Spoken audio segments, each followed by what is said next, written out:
Greetings, kindred. Welcome to our Bible study, the book of Ezekiel. This is a study that was written by Pastor Lancelot Knight of the former King's Chapel. And we're currently in chapter 32. Last time we ended with verse 16, so today we'll pick it up with verse 17. But a brief introduction. The book of Ezekiel was written expressly for the watchmen of this final generation, the generation when the wise would understand the visions of the prophets, and Yahweh would pour out his Spirit upon them, and they would begin to teach in the manner of, "Thus saith Yahweh," to the house of Israel. Acts 2, verses 17 and 18. And there is one prominent message that we have learned and read about and been instructed to say to our people, and that is that the king of Babylon is coming to this final generation to make desolate the souls of all those who will be slain by his lies and deception, which comprise his spiritual sword. So get rid of the pollution contained in the traditions of men and start eating the entire scroll and digesting it, and put your trust only in Yahweh your Father. Okay, I'm going to stop right here because this was written about 20 years ago. And we've, like it says here, that the Spirit's being poured out. And we're seeing things today that we haven't seen before. And one of the things that we're now seeing is that King of Babylon isn't just coming, he's already here. He's been here. But let's continue. Before we complete this 32nd chapter of Ezekiel, let's take the time to understand some of the symbolism we will be reading in the remaining verses so that we can better comprehend that which is being said. Sword. There are two swords. One, the word of Yahweh, which is the two-edged sword which proceeds out of the mouth of Messiah, his truth, his word, Revelation 1, verse 10. This sword is part of the gospel armor of Ephesians 6 and is carried by his elect. 2. The sword of the king of Babylon, or Satan, which is the deception and lies which proceed out of his mouth. However, Yahweh uses the king of Babylon and his lying sword to test and bring his judgment upon mankind, and so he calls this sword his also, for he controls it, and Satan too. Slain by the sword. To be slain by the sword in these last days is to suffer spiritual death from being sliced to pieces by the sword, lies and deceptions of the king of Babylon. The uncircumcised. This word is used 10 times in the last 14 verses of chapter 32 and is always used in connection with shameful, ignominious death, which is to be slain by the sword of deception and be exposed naked on the day of Yahweh. The uncircumcised of the end times are biblically illiterate, for they do not know him because their hearts are uncircumcised. Hell. The Hebrew word is Sheol, which means the grave, as opposed to Keber, which means a grave, a burying place. Pit. A bur in Hebrew, which is a grave dug in the earth. It shows the meaning of Sheol. Land of the living. The opposite of the land of the dead, Sheol. In the last days it would be those who have eternal life and who are sealed with his word, i.e., they are biblically literate, unlike the uncircumcised. Terror. From the Hebrew prime root, chathath. Let me see if I can say that again. Chathath, which means confusion and fear. Babel means confusion in Hebrew, which is the terror that the sword of the king of Babylon will bring. Let's begin. Ezekiel 32, verse 17. It came to pass also in the 12th year, in the 15th day of the month, that the word of Yahweh came unto me, saying, This is 14 days, 2 times 7, after the lamentation in verse 1, and 2 weeks before the new year. Verse 18, Son of man, wail for the multitude of Egypt, and cast them down, even her and the daughters of the famous nations, unto the nether parts of the earth, with them that go down into the pit. Ezekiel, sing a sad song for the multitude of Egypt, and all the latter-day famous nations, meaning a powerful, as in super powerful nations, and proclaim them as cast down to lowermost parts of the earth, with everyone else who has descended into the pit. Verse 19, Whom dost thou pass in beauty? Go down and be thou laid with the uncircumcised. What makes you think you are more special than anyone else? Go to hell with all the other disgraced idolaters who never had hearts that were circumcised. Romans 2:29, Circumcision is that of the heart in the spirit and not in the letter, whose praise is not of men but of Yahweh. Ezekiel 32, verse 20, They shall fall in the midst of them that are slain by the sword. She is delivered to the sword. Draw her and all her multitudes. Egypt and her multitudes shall fall by the sword, along with all the rest of the deceived among the nations, who are slain by the sword. Drag or draw her and all her multitudes to their grave. Verse 21. The strong among the mighty shall speak to him out of the midst of hell, with them that help him. They are gone down, they lie uncircumcised, slain by the sword. The mighty warriors will speak to Pharaoh when he arrives in hell with all his allies, where they lie in shame because they were slain by the sword. This is speaking figuratively, showing that they are not alone in their spiritual death. The pit is packed full of the slain. Verse 22.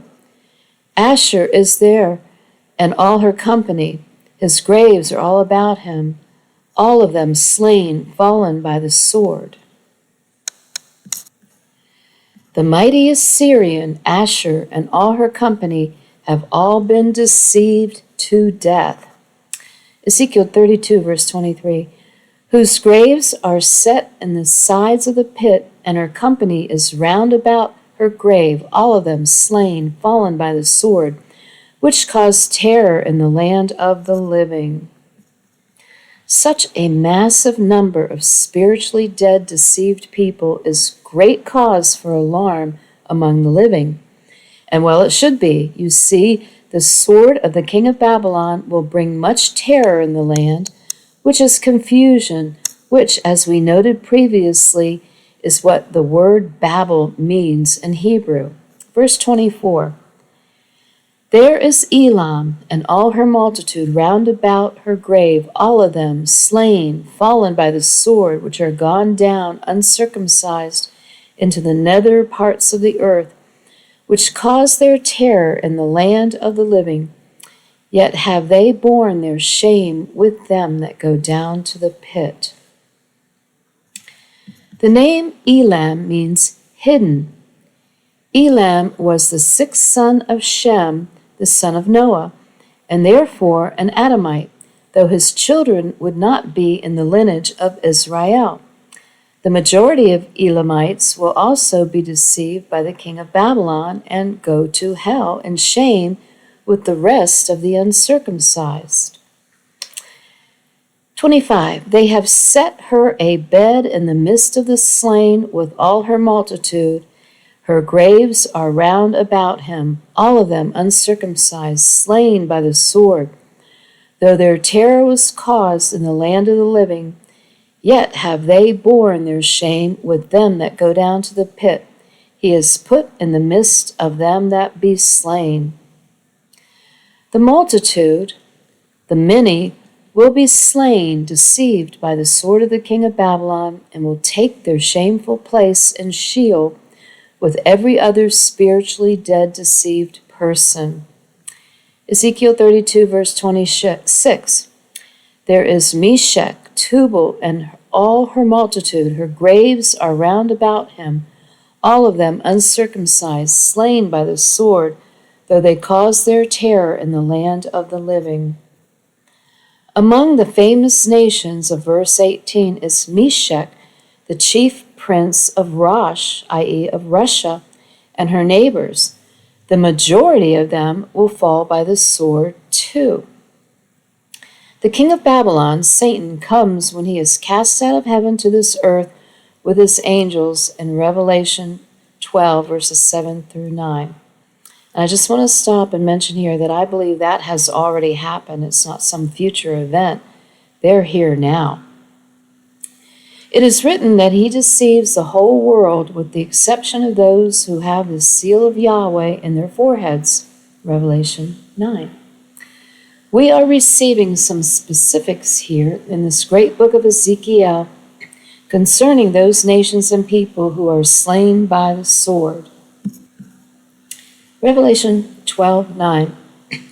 And the great dragon was cast out, that old serpent called the devil, and Satan, which deceiveth the whole world. He was cast out into the earth, and his angels were cast out with him. Okay, this is me talking right now. Notice how it says cast out. This was not something where he was going to be cast out. He was cast out. So this is a past event. Okay, to continue. Yep, the majority of all peoples and nations will be deceived in this final generation, i.e., slain by the sword of the king of Babylon. Okay, verse 27 of Ezekiel 32. And they shall not lie with the mighty that are fallen of the uncircumcised, which are gone down to hell with their weapons of war, and they've laid their swords under their heads, but their iniquities shall be upon their bones, though they were the terror of the mighty in the land of the living. Whether they were great leaders who receive honorable burials or not, they will all be equal in hell. Quote, they are buried in a common grave, and not as the fallen Yahweh's, who are buried in great honor with their weapons beside them, with their shields covering them, and their swords beneath their heads. They were a terror to all while they lived. That's from the Living Bible. Verse 28. Yea, thou shalt be broken in the midst of the uncircumcised, and shalt lie with them that are slain with the sword. Thou is referring to Pharaoh of Egypt, who, if you recall, really thought he was something great and allowed the children of Israel to place their trust in him instead of Yahweh for protection, which he failed miserably to provide. He will lie broken in the common grave midst the rest of the shameful. Ezekiel 32, verse 29. There is Edom, her kings and all her princes, which with their might are laid by them that were slain by the sword. They shall lie with the uncircumcised, and with them that go down to the pit. Oh, yes, even the land of the red nation, Edom means red, i.e., the Russian peoples and their kings and leaders, will fall by the sword and descend into shame with the rest of the crowd in the lowly pit. Verse 30. There be the princes of the north, all of them, and all the Zidonians, which are gone down with the slain with their terror. They are ashamed of their might, and they lie uncircumcised with them that be slain by the sword, and bear their shame with them that go down to the pit. All the princes of the north, including the Syrians, the Tyrians, and the Zidonians, will also be deceived and go down to the pit. Because they have been slain by the king of Babylon, they will not be left standing in the land of the living. This is a sad story. Ezekiel 32, verse 31. Pharaoh shall see them and shall be comforted over all his multitude, even Pharaoh and all his armies slain by the sword, saith the Yahweh. The word comforted does not mean to be at ease. It means to sigh, even to be sorry. Just imagine Pharaoh going to hell and seeing his whole nation in such a shameful state of degradation which he brought upon them in his haughtiness. Think about it. One thing is for sure, though. He shall know that the Almighty is Yahweh, and Yahweh has these final words. Ezekiel 32, verse 32. For I have caused my terror in the hand of the living, and he shall be laid in the midst of the uncircumcised with them that are slain with the sword, even Pharaoh and all his multitude, saith Yahweh. We have now concluded the chapters in Ezekiel concerning the king of Babylon. There should be no doubt whatsoever of the watchman of this final generation, that he shall come and he shall wield his sword of deception and lies, which will spiritually slay the majority of the people, all nations, along with their kings and their princes. It's a sad, sad story. But those who put their trust in Almighty Yahweh and not man, even though that man may have power and strength and resources of the great Pharaoh of Egypt, they shall not be slain by the sword. They shall forever stand tall in the land of the living. Okay, that concludes chapter 32 of this great book of Ezekiel. And we'll pick it up next time, beginning with chapter 33. So in the meantime, may Yahweh richly bless you, open your eyes, and cause his light to shine upon you. Hallelujah.